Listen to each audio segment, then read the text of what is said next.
What's up, everyone? It's Brian here. Welcome to the Exact IT Solutions YouTube channel, where we come at you with cybersecurity news from all over the place. And today we got a bunch of stuff to get into with you today. We have attacks all over the place and follow-ups from other attacks, including SolarWinds, Chatham, New York, government. We're going to talk about a report in Lloyd's of London talking about the state of cybersecurity. France seems to be a real big target today. There's a bunch of attacks going down over there, and a big one you're going to want to hear about. And a bunch of typical things that we see, schools and all that stuff that we're going to get into in just a minute here. Before we do, remember, we don't do the sponsorships, the Patreon. We don't get paid for this channel. So if you do enjoy anything on this channel, you see anything in this video that you like, please help us out. Hit the thumbs up button so other YouTubers can find our content just like you did. So without further ado, let's jump into today's content.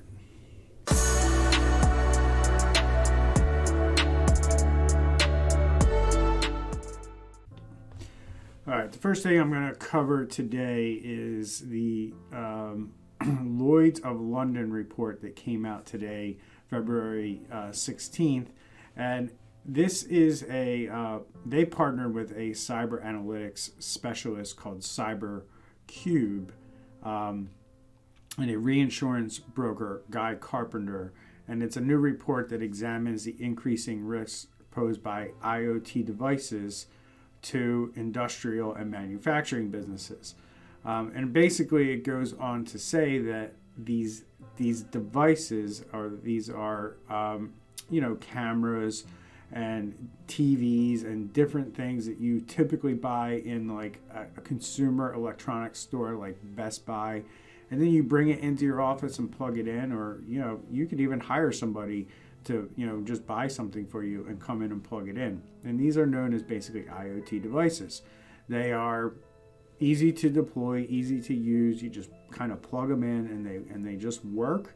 But these devices, as I've covered in other videos, cause issues when they're installed on your network and they're not properly managed and maintained. And when that happens, you can run into issues where hackers can use those devices to either attack you or further an attack once they have access to the inside of your network. So this report just basically went into the fact that these devices are rampant in the industrial manufacturing industry, but quite frankly, we know that they're rampant everywhere. And businesses and CEOs and business owners need to understand that every single device that they plug into their network is going to be something that they have to pay attention to, or an attacker will use it to take advantage of it. This also is true for your home.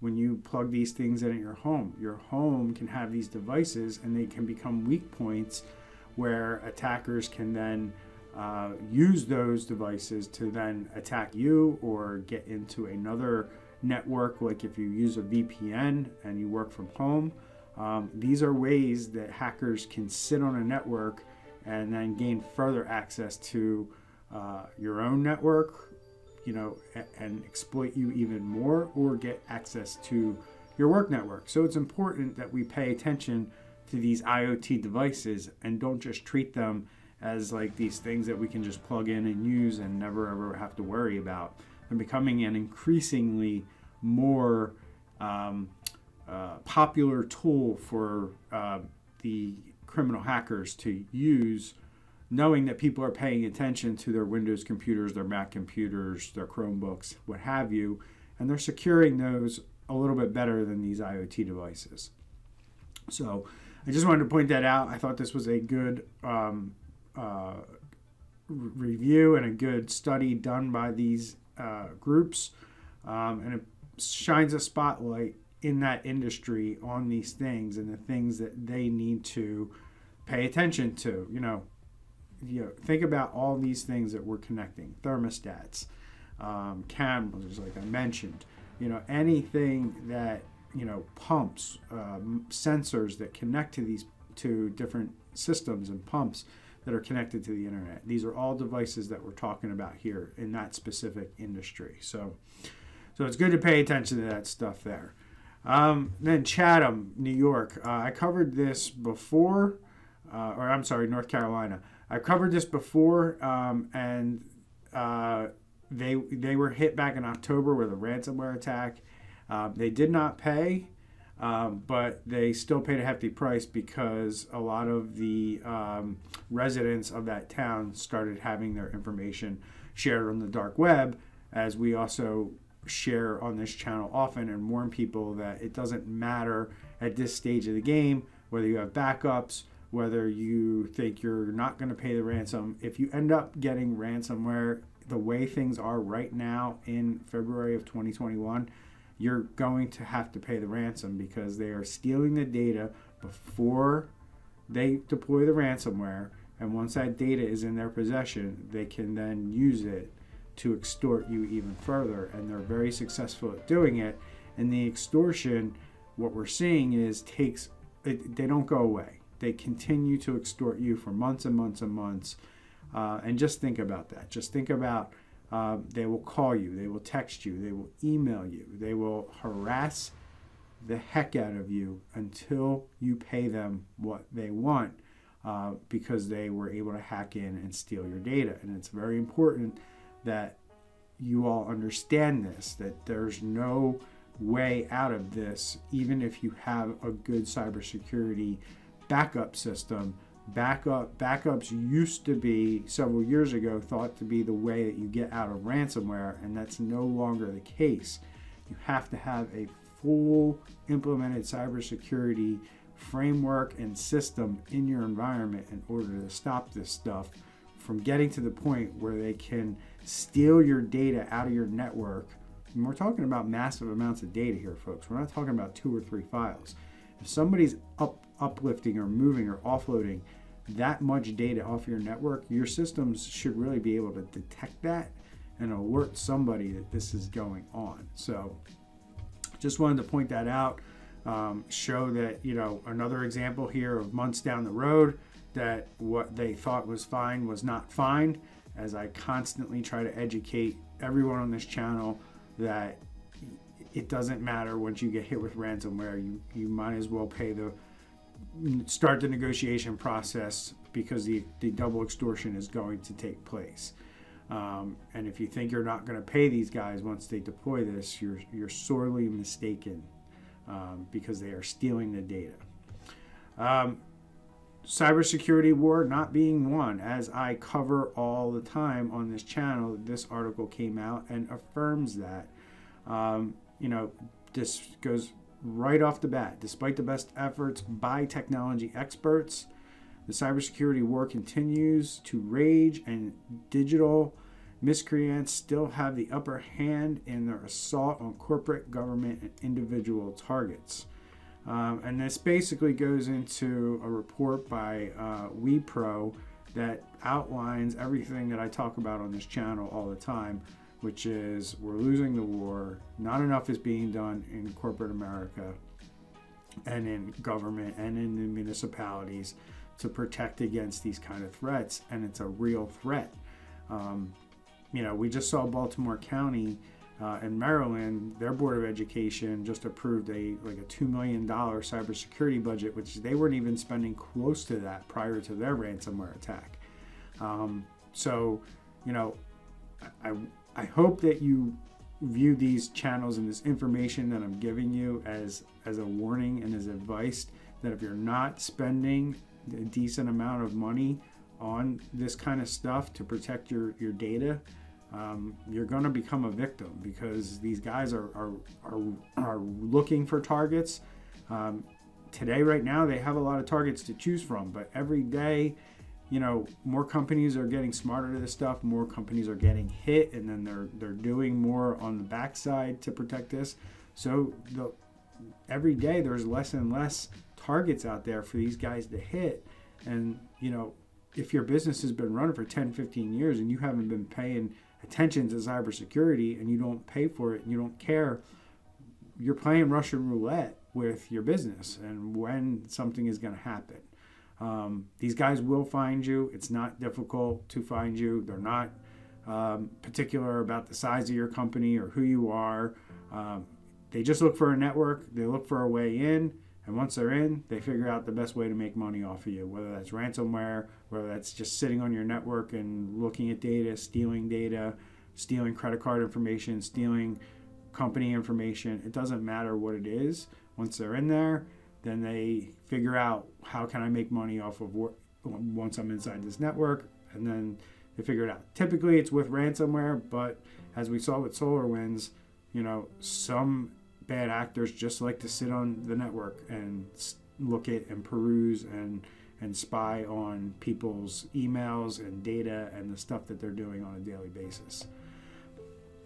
So Central Piedmont here, community college in Mecklenburg County, they are canceled, classes canceled this week because of a ransomware attack. This is another large school, university with and again, this is in Charlotte, North Carolina. This is another school system that has massive amounts of computers that now they had to disrupt their operations because they have ransomware. And this just goes on and on. Now we're going to jump into France. For some reason, France is a big target today on February 16, 2021. First off, they have this French health insurance company, MNH. They were hit with a ransomware attack. Caused their business to be crippled and down. It's very well possible that they use a similar software to this cyber attack, which is France uncovers a SolarWinds-esque cyber attack targeting this program called Centrion. And I don't know if this previous company uses that software or not, but it happened on the same day, and they are now basically saying that this is a SolarWinds type of attack, but only in France. It's the Centrion describes itself as a company that offers AIOPS ready IT monitoring service that provide visibility to complex IT networks from the cloud to the edge. Its customers include Airbus, Orange, among other major French clients. So it's another attack. And if in the article it goes on and it's basically saying that the same group that was possibly behind SolarWinds was behind this, a Russian cyber gang, or however they're being labeled today. But this has the very similar earmarkings to SolarWinds, which, briefly, SolarWinds is legitimate software that's used for managing networks and large environments. They had malware and malicious code inserted into this software at a certain point in the spring of 2020. And that unfortunately led to the breaches of about 18,000 customers of SolarWinds, large companies, large governments, and state governments as well. So, this is probably sounds like it might be on the same level. And it sounds like the same type of attack where the supply chain was hit. In this case, the supply chain for the IT management and service delivery side of a business, which quite frankly every business has, and the software that's used to manage this, to help IT people do their job, is a major target for cyber criminals right now. And Microsoft just added, there was a big interview, I believe it's CBS, this past weekend with Bill Smith from Microsoft, the CEO, and both him and the CEO of Fireye were featured in this 60 Minutes piece. So I'm happy that cybersecurity is making it on 60 Minutes because people are becoming more aware that this is a problem. But what Smith went in to say here is that this was super sophisticated, and he's right. I mean, they got in and they made sure that they laid low at every step of the way. what I took away from the 60 Minutes interview was actually, the first thing here is in this article, it basically said that they figured that there had to be at least 1,000 engineers working on this attack on SolarWinds that ended up, going to the federal government and Microsoft. Just think about the amount of people that would need to be involved in order to read all these emails and get into all these email accounts, because there was a lot of manual things that were done in these attacks that you can't do with a computer. You're not logging into somebody's email account with a bot or a computer and reading email. Somebody's going in there and manually reading and capturing things and taking screenshots and saving text and attachments and things like that locally is what's going on. So here we have this admission by Microsoft about how quiet it was. But the other interesting thing out of the 60 Minutes article, and it's not talked about here, is the Fireye CEO. And, he kind of alluded to the fact that they're threat hunters, which absolutely they do for their clients. And he said that if we weren't threat hunting, or we weren't looking for things, or if we didn't have the skills to know how to look for things, we wouldn't have found this.